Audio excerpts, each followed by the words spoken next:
Emerging Sounds is a live TV show that features original music,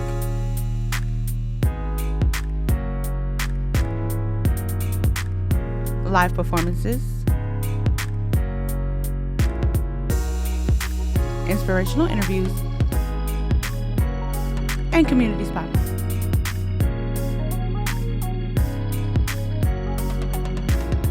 Hosted by Karesse Clemons. Featuring GiGi Hughes, Brandon Ward, and Kevin Johnson Jr.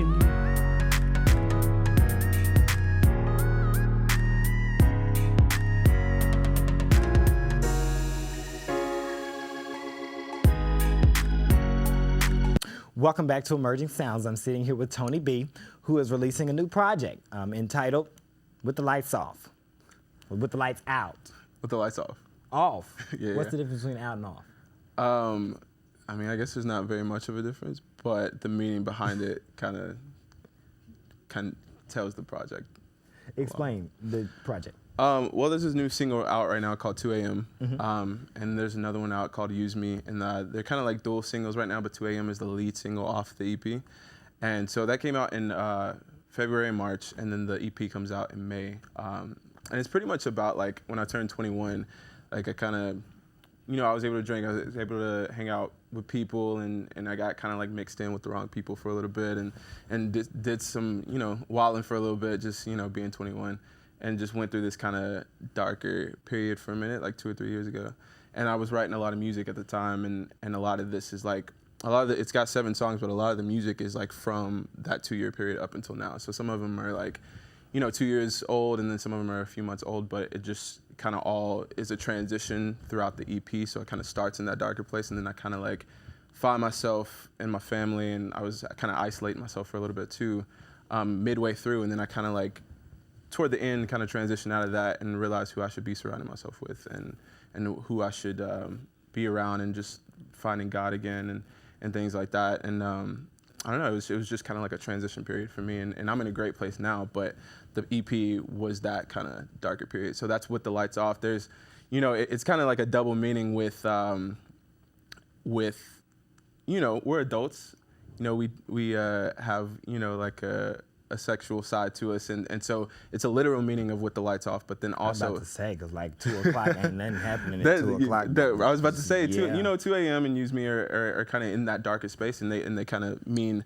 the first meaning, but then also with the lights off, actually like mentally and just like figuratively, how I felt like I was just in like a dark space, like with no light in sight, and so like figuratively like with the lights off. So it's just kind of like a double meaning with the two.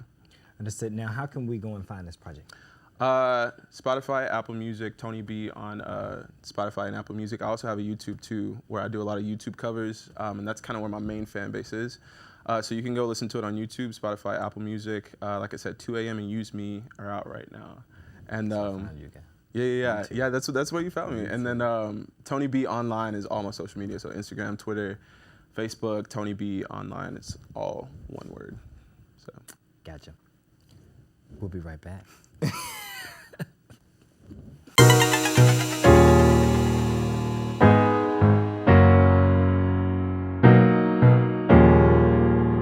7 o'clock in the morning, sun straight shining, melanin popping. I thank the Lord for another day and every blessing He keep on dropping.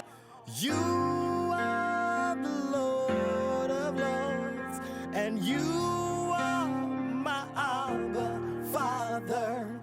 I just want to say that I love you more than anything. I lift my hands. I lift my hands and take it away. Oh God, anything unlike you, move it out. No matter what it is, we wanna be like you. No matter what it is, we wanna be like you. We wanna do what you say. Come on and send the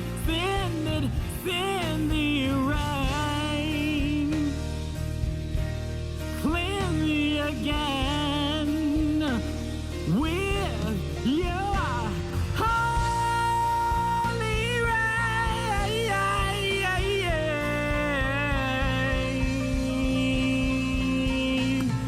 kept the faith, kept on believing, cause I know Jesus was down when no one else was.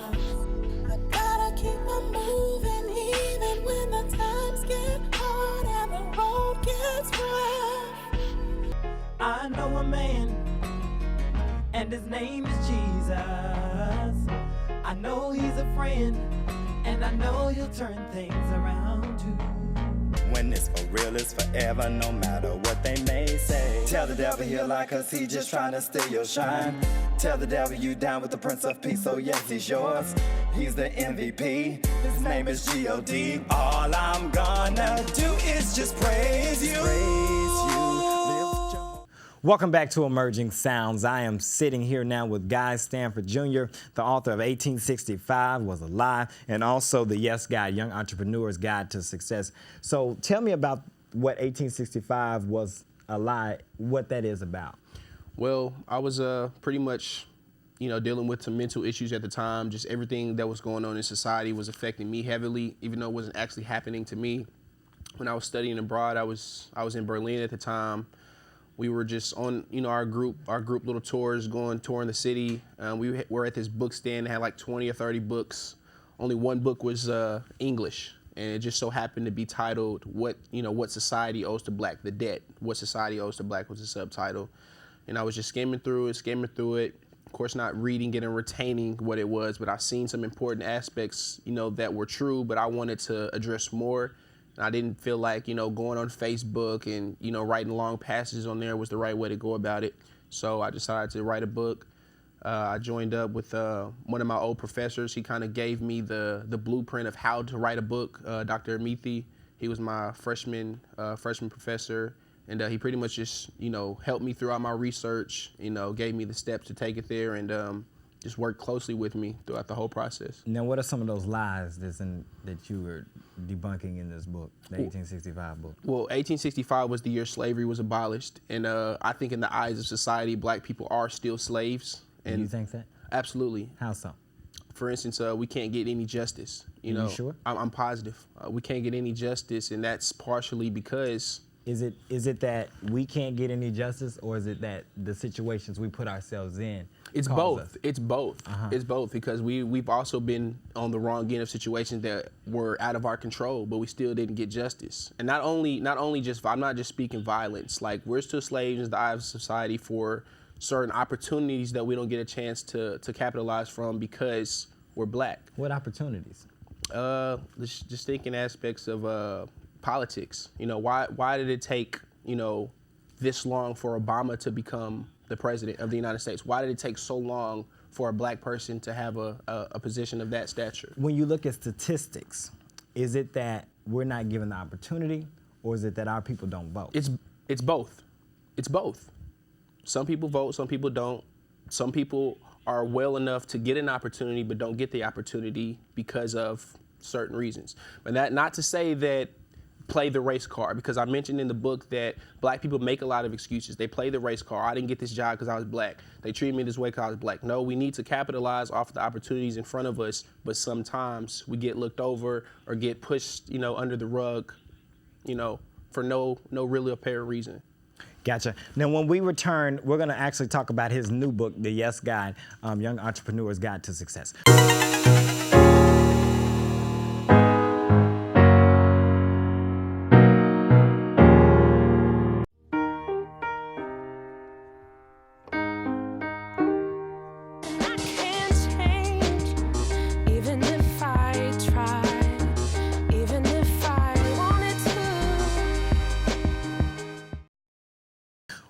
Welcome back to Emerging Sounds. I'm sitting here next with... We good. Welcome.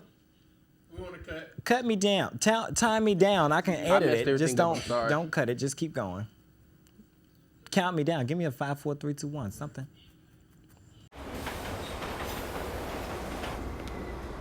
Attention travelers. Next Tuesday, a major hurricane will cause complete chaos throughout the city. Food, water, and phone service will be in short supply. There will likely be panic citywide. Stand clear of the closing doors, please. Disasters don't plan ahead. You can. Talk to your loved ones about how you're going to be ready in an emergency. Don't wait. Communicate. Well, we're back, and Guy is still here, and we couldn't talk about the new book before we left because somebody wanted to go off on a tangent. But but let's talk about the Yes Guide, the Young Entrepreneur's Guide to Success. What is this one about? Well, I feel like this is the blueprint to successful entrepreneurship. It's pretty much given the perspective of my experience to get to where I am as a young entrepreneur, starting from school. You know, freshman year, how to get through freshman year, go into sophomore, junior year, how do you get involved with other things and still be able to excel in the classroom and excel in everything that you're a part of, and all the way to, you know, defining your business plan, you know, what comes with being an entrepreneur and a young entrepreneur. This wasn't a research-based book like my first one. It was pretty much my perspective, but yeah, I just consider that the blueprint. Gotcha. Now, on page 59 in this book, you said getting the answer yes on your first try is close to impossible. Absolutely. What do you mean by that? Because you can have a $1 billion idea, you know, and pitch it to 100, 200 people. You know, being the first in something is a blessing and a curse in itself, because if you're the first, it's not proven. Nobody's your test dummy or your reference, so you don't have a reference yet. But being the first is also a blessing, because, like, all right, I can say that I'm the pioneer of this aspect. So with that being said, you're gonna get a bunch of no's before you get that yes. But if you so happen to get a yes, which is very, you know, close to impossible, just don't take it for granted, but don't count on getting that yes on the first few tries, because it doesn't matter how good your product or your service is. The odds are just against it for it to actually happen in that way. How many no's did you get? I can't count. And you're an entrepreneur yourself. Absolutely. So therefore, the book has some merit. Absolutely. It has merit. It also addresses how after you get those yeses and after you get that success, how to stay humble and to help other people get to where you are and don't push them down like the people that were pushing you down. So just pretty much allowing people to grasp and be a sponge to the things that you've, you know, experienced and that you've taught. Understood. We'll be right back.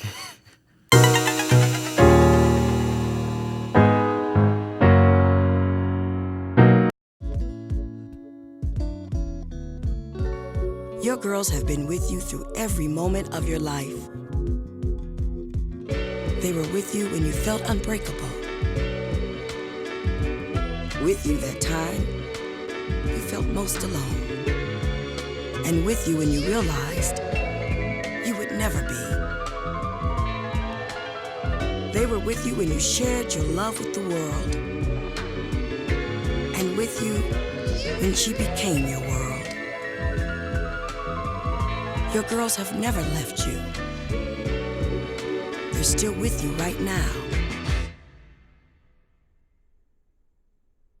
But how well do you know them? You don't know mine. Knowing your breasts can save your life.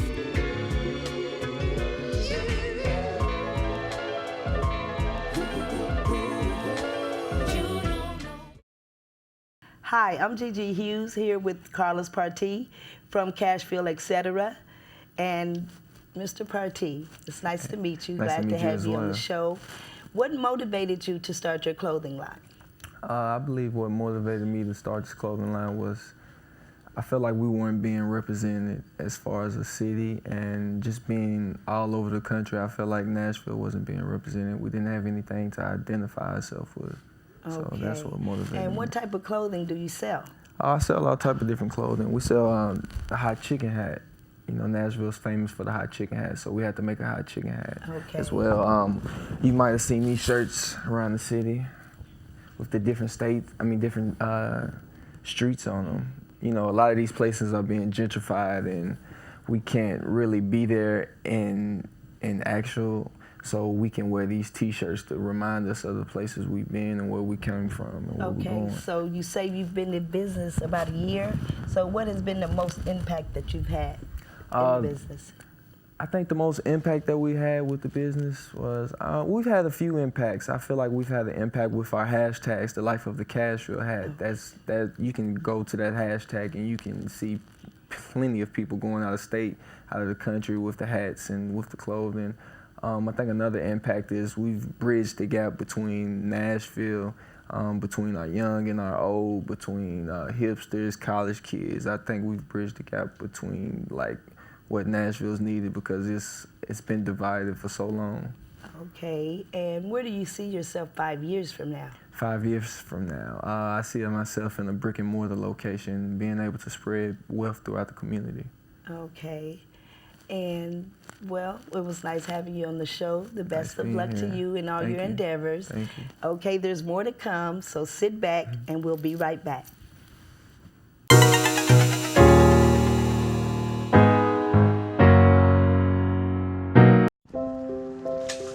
I want to eat apples and bananas. I need to eat apples and bananas. Why can't I eat apples and bananas? Support the Feeding America nationwide network of food banks to help provide meals to those in need. Join us at feedingamerica.org.